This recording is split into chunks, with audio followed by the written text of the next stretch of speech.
जय श्री कृष्णा। राधे राधे। वैशाख माह की पवित्र कथा, बंदरी की कहानी। एक राजा था। वह वैशाख माह में प्रतिदिन ब्रह्म मुहूर्त में उठकर गंगा जी में स्नान करता था। राजा का आदेश था कि मुझसे पहले गंगा जी में कोई भी स्नान नहीं करेगा। राजा जब गंगा जी में स्नान करने जाते तो उन्हें प्रतिदिन शांत जल के स्थान पर हिलता हुआ हलचल युक्त जल दिखाई देता। तो राजा को संदेह होता कि निश्चय ही मुझसे पहले कोई प्रतिदिन गंगा जी में स्नान करता है। अतः राजा ने नदी के तट पर पहरेदार बिठा दिए। गंगा जी के तट पर एक वृक्ष था। उस पर एक बंदरिया रहती थी। वह प्रतिदिन राजा के स्नान करने से पूर्व स्नान करके वृक्ष पर चढ़कर बैठ जाती। इस प्रकार होते होते पूरा वैशाख माह व्यतीत हो गया, किंतु अंतिम दिन राजा के सिपाही ने देख लिया और उस बंदरिया को पकड़कर राजा के पास ले गए और कहा कि यह बंदरिया आपसे पूर्व प्रतिदिन गंगा जी में स्नान करती है। उधर राजा की प्रतिज्ञा थी कि यदि कोई भी स्त्री मुझसे पूर्व स्नान करती होगी तो मैं उससे विवाह कर लूंगा। इसलिए राजा को बांदरी के साथ विवाह करना पड़ा। वैशाख स्नान के पुण्य से बंदरी के गर्भ ठहर गया। 9 मास पूर्ण होने पर बंदरी ने राजा से पूछा कि शिशु जन्म के समय मुझे क्या करना चाहिए। तब राजा ने महल में एक घंटी लगवा दी और बंदरी से कहा कि जब तुम्हें दर्द हो तो उसे बजा देना, मैं संपूर्ण प्रबंध कर दूंगा। राजा की अन्य रानियां भी थी, उनकी कोई संतान नहीं थी। बांदरी को गर्भ है, यह समाचार जानकर अन्य रानियां मन ही मन बांदरी से ईर्ष्या करने लगी और भावी संतान का नाश करने हेतु विभिन्न योजनाएं बनाने लगी। घंटी लगी देखकर एक रानी ने बंदरी से इसका कारण पूछा। बांदरी ने संपूर्ण वृत्तांत बताया। रानी ने बहकाया कि एक बार घंटी बजाकर तो देख ले कि राजा आते हैं या नहीं। बंदरी ने घंटी बजाई तो राजा दौड़े दौड़े महल में आए और घंटी बजाने का कारण पूछा। इस पर बंदरी ने उत्तर दिया कि मैंने तो रानियों के कहने पर घंटी बजाई थी। तब रानियों ने राजा से कहा कि यह तो पशु है, न जाने कितनी बार घंटी बजाएगी। इस प्रकार कहकर उन्होंने घंटी को हटवा दिया। कुछ दिनों बाद बंदरी के शिशु जन्म का समय आया तो उसने अन्य रानियों से पूछा कि मैं क्या करूं। तब रानी ने कहा कि तुम आंखों पर पट्टी बांधकर सो जाओ। बंदरी के वैशाख माह के स्नान के पुण्य प्रताप के रूप से एक सुंदर पुत्र हुआ। शिशु के जन्म होते ही उसके रोने से पूर्व ही रानियों ने उसे एक टोकरी में रखकर दासी को दे दिया और आदेश दिया कि इसे नदी में बहाकर आओ और उस शिशु के स्थान पर एक पत्थर रख दिया। राजा को भी कहलवा दिया कि बंदरी ने एक पत्थर को जन्म दिया है।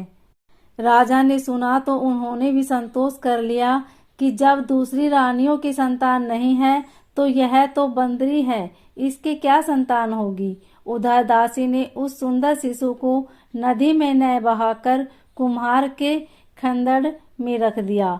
दूसरे दिन कुम्हार कुम्हारिन खंदड़ में आए तो वहां एक सुंदर शिशु को रोते हुए देखा। कुम्हार कुम्हारिन भी निसंतान थे।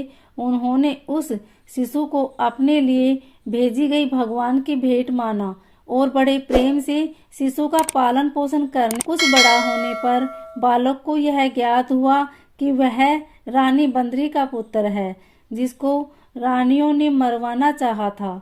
एक दिन वह बालक कुम्हार के बनवाए हुए मिट्टी के हाथी घोड़े लेकर पनघट पर जा बैठा और दासियों को देखकर कहने लगा कि आओ रे मेरे मिट्टी के हाथी घोड़ों, पानी पी लो। जब दासियों ने यह बात सुनी तो वह हंसने लगी। बोली, अरे मूर्ख, कभी मिट्टी के हाथी घोड़े भी पानी पीते हैं क्या। इस पर उस बालक ने कहा कि कभी बंदरी के भी पत्थर जन्म लेता है क्या। उस बालक की यह बात दासियों ने जाकर महल में कही। तब रानियों ने दूसरे दिन विष मिलाकर लड्डू भेज दिए। ईश्वर की कृपा से लड्डू गोंद और बादाम के हो गए और उन लड्डू को खाने से उस लड़के की मृत्यु नहीं हुई। यह समाचार दासी ने रानी को कहा और रानी ने राजा से कहकर कुम्हार को देश निकाला दिलवा दिया। कुम्हार वन में रहने लगा। तत्पश्चात अगले वर्ष चैत्र माह में माता गणगौर के पूजन का दिन आया तो वह बंदरी का पुत्र 108 करवे और 108 गोली लेकर तथा घड़े में पानी भरकर बगीचे के बाहर बैठ गया। उधर राजा की और साहूकार की पुत्रियां गणगौर बनाने के लिए मिट्टी लेने के लिए आई तथा बगीचे में खेलने और झूलने लगी। इस कारण कुछ समय बाद उन्हें प्यास लगी। तब उन्होंने उस बंदरी के पुत्र से जल पिलाने के लिए कहा तो उस बालक ने उत्तर दिया कि मेरे पास एक गोली है, उसे खाते जाओ और मेरे चारों ओर फेरे लगाती जाओ, तब मैं तुम्हें जल पिलाऊंगा। इस पर पहले तो कन्याओं ने मना किया, किंतु प्यास तीव्र होने के कारण मान गई। इस प्रकार गोली खाने और उस युवक के साथ फेरे लेने से वह गर्भवती हो गई। बाद में जब उसके माता पिता को यह ज्ञात हुआ तो वह सभी कुम्हार के पास आए और संपूर्ण वृत्तांत सुनाया तथा कहा कि तेरे पुत्र ने हमारी कन्याओं से विवाह किया है, अब तुम्हें उन्हें अपने पास रखना होगा। तब कुम्हार ने निर्धन होने का कारण असमर्थता व्यक्त की।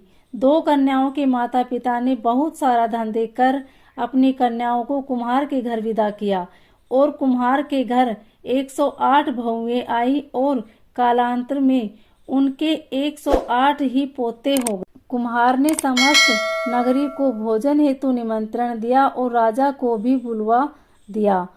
राजा के यहाँ से रानी बंदरी के अतिरिक्त सब भोजन हेतु पधारे। तब राजकुमार राजा की आज्ञा लेकर बंदरी को लेने रथ पालकी लेकर गया और लाकर सभा में सबसे ऊंचे स्वर्ण आसन पर बिठाया। राजकुमारी ने अपनी सभी पत्नियों को समझा दिया था कि बंदरी मुझे जन्म देने वाली माता है। एक एक बहू रानी बंदरी के चरण स्पर्श करती गई और एक एक सोने का सिक्का और पोते को गोद में देती गई। जब राजा और अन्य रानियों ने यह सब देखा तो कुम्हार के पुत्र से इसका कारण पूछा। रानियों को तो संदेह होने लगा कि यह अवश्य ही बंदरी का पुत्र है, इसलिए रानी और रूठकर राजा को कहने लगी कि कुम्हार के पुत्र ने हमारा अपमान किया है और बंदरी का सम्मान किया है, अतः हम लौट कर जा रही हैं।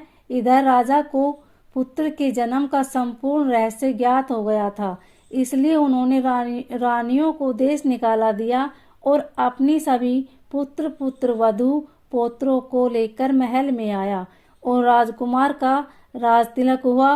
राजकुमार कुम्हार कुम्हारिन को राजकुमार ने अपने महल में रहने के लिए निवेदन किया, किंतु वह नहीं माने।